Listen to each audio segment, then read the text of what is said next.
Most comedians rely on words. Rowan Atkinson relied on genius timing. His ability to crack up a crowd without saying a single word made him a comedy legend. These are his greatest moments. I did a movie quite a while ago called Mr. Bean's Holiday. Oh, yes. In which Mr. Bean... You're so casual about that. I did a film called Mr. Bean's Holiday. Wow. Well, does he feel like an even bigger knob if he said, oh, well, of course you all know Mr. Bean's Holiday? You know, Yeah, exactly. so I'm trying to reduce my knob quotient. I did a very... Arse bandit.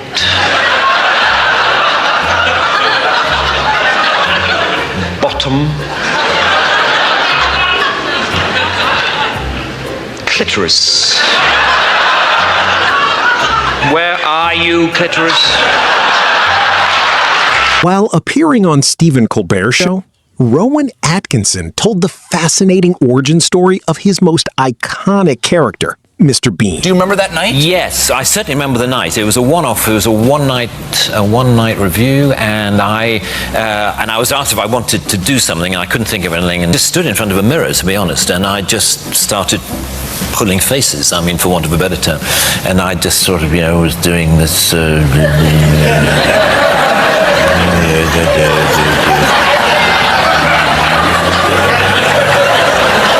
And there was this idea of having a card. Have you got anything that I could... I'm just going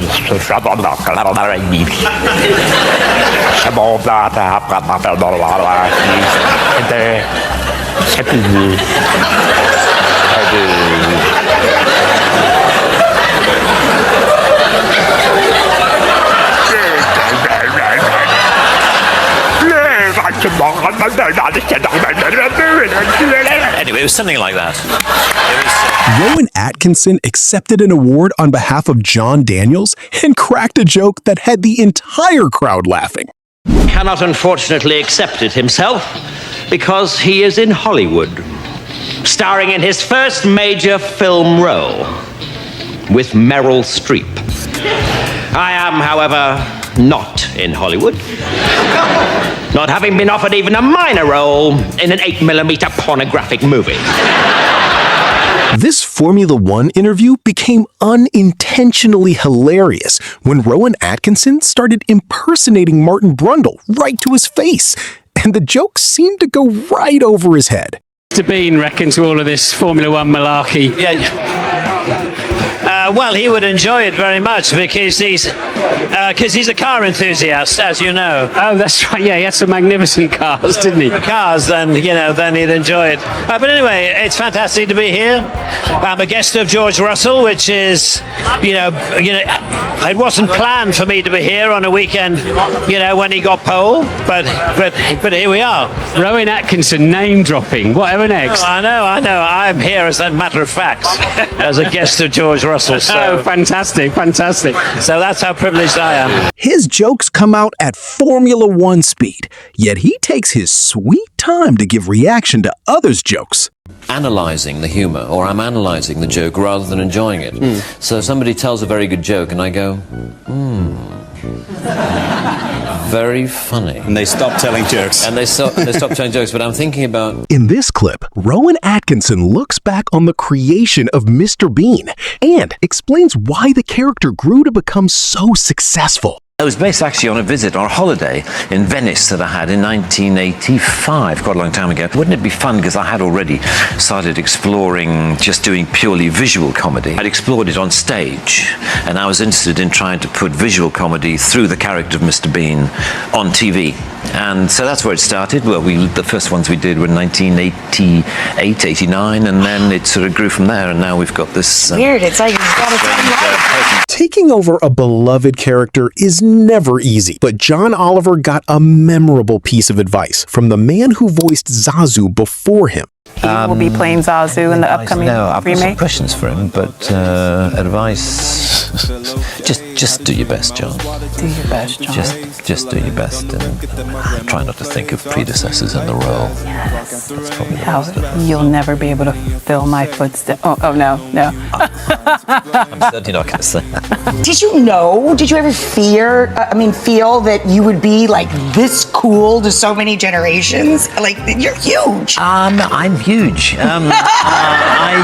No, not really. I suppose you don't, Even after achieving worldwide success, Rowan Atkinson still found his way back to stand-up stage, where it all began. Yes.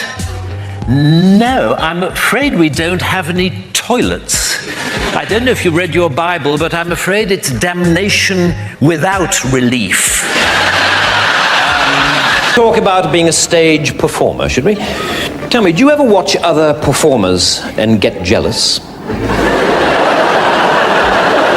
Rowan Atkinson didn't just appear on Top Gear, he even outperformed Tom Cruise and completely stole the show. Were you ever on Top Gear? You're such a car buff. Yes, I was. Yes, I did. How did the you do? star. How did you rate? Well, I did pretty well. Well, not to be, to throw modesty to the winds. I was the top of the leaderboard at the end of my program. Millions grew up laughing at Rowan Atkinson's iconic characters, but Rowan himself can't seem to stop roasting them. No, and I think the only time when he is a bit smooth, actually, Johnny, I think it's a bit creepy, really. I'm quite glad we don't do it too often. It's because the problem with Johnny is that he's not as good as he thinks he is at anything. He's not quite as good at spying as he thinks he is, and he's not quite as good with women. Who's our hero in Man vs. Bee is just a very, very nice man, actually, kind of nicer than most of the characters that I play, who tend to be very selfish or self-centered or self-obsessed in some way, particularly Mr. Bean. Many people think comedy becomes part of a comedian's identity, but Rowan Atkinson sees it a bit differently. Start with a quote that I read. Oh dear. From you. It says, "The problem with talk shows is that you're supposed to amuse. I generally rely on being interesting rather than funny. They just want people with wacky stories about airports, and I haven't really got any." How true. It's true. How true. I haven't. So how was Kastrup Airport? No, I have no stories. No. I'm always rather confused, as I think I know you are, about whether I'm a comedian or whether I'm an actor. No. Or whether I'm not confused at You're not all. confused No. at all? Oh, well, I'll stop talking. I know you're boring now, and I know you will consider...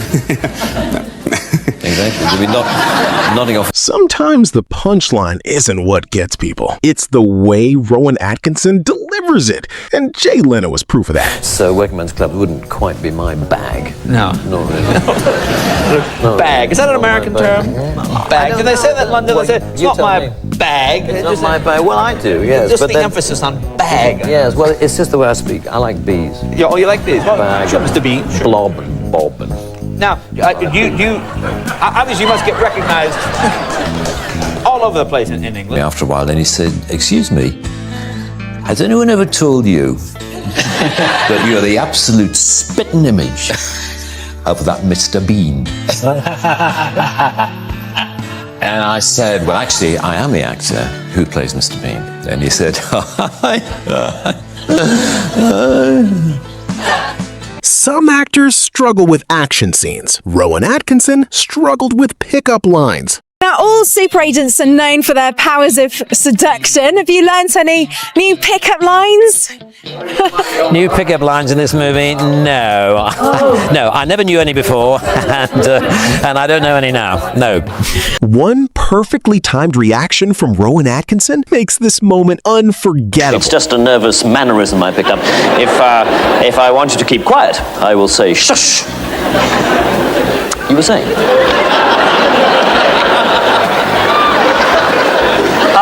Even as a child, I used to wander around. You were in the same scene, weren't you? Yeah. You wrap up the naughty necklace. I wrap, yes, exactly. But I think, you see, that's the problem with not actually watching films you've made. In Blackadder, Rowan Atkinson played multiple roles, but when he showed up as Blackadder's strange Scottish brother, even the cast couldn't stop laughing. Forget the whole thing. I'm going back home with Migsy. Yes, yes, yes. Oh, show me the glen where the kipper roams free and together. Oh, I'm so sorry. I'm so sorry. Got too funny. Sorry. It's so funny to me that he addressed it all to Miggins. Consulting with the wife. You see, after back in the office on Friday, Yeah, I know what you mean. I'm going to look at you. You're looking at me. I understand everything. I know what it's like. I mean, you've got a difficult job. 45 miles commuting every day. Early on in the life of Mr. Bean, getting lots of letters from people saying, oh, I'd love to have dinner with Mr. Bean. How hilarious that would be. He's a very, very selfish individual. He's a child. I love your work, I have to say, but the thing that I loved the most, Blackadder. Oh, right, good. Elizabethan Blackadder. Oh, right. You became a sex symbol because of that. Oh, pish. No, it's not all pish. It's true. Look, it was yes. It was just the whole persona, and you really suited the outfit. I have to say. Yeah, that costume. Yeah, sadly, I haven't had occasion to wear. Media junkets are supposed to help sell a movie, but occasionally they create comedy gold instead. While promoting Mr. Bean's holiday, Rowan Atkinson appeared to be just as confused as everyone watching. That was really good, thank you. This side or this side?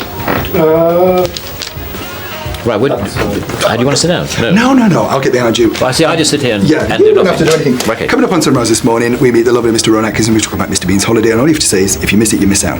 Simple as that. You ready? Right, okay. I'm good at this. Good, okay. How interesting. Morning, Neil Sean here on Sunrise. A man who needs no introduction, Mr. Rowan Atkinson, and we talk about Mr. Bean's holiday. Remember though, Rowan? Sorry? If you miss it, you miss out. Do you mind doing that again? Yeah, okay. Morning, Neil Sean here on Sunrise. This morning we meet Mr. Rowan Atkinson and we talk all about Mr. Bean's holiday. Remember though, Rowan? What? If you miss it, you miss out. Oh, yes. Don't miss Rowan Atkinson on Sunrise this morning. Crisis, Baldrick, crisis! No marriage, no money, and more bills. For the first time in my life, I've decided to follow a suggestion of yours. If I may make so bold, a major crisis has arisen in your affairs. Yes, I know, Blackadder. I've been pondering it all morning.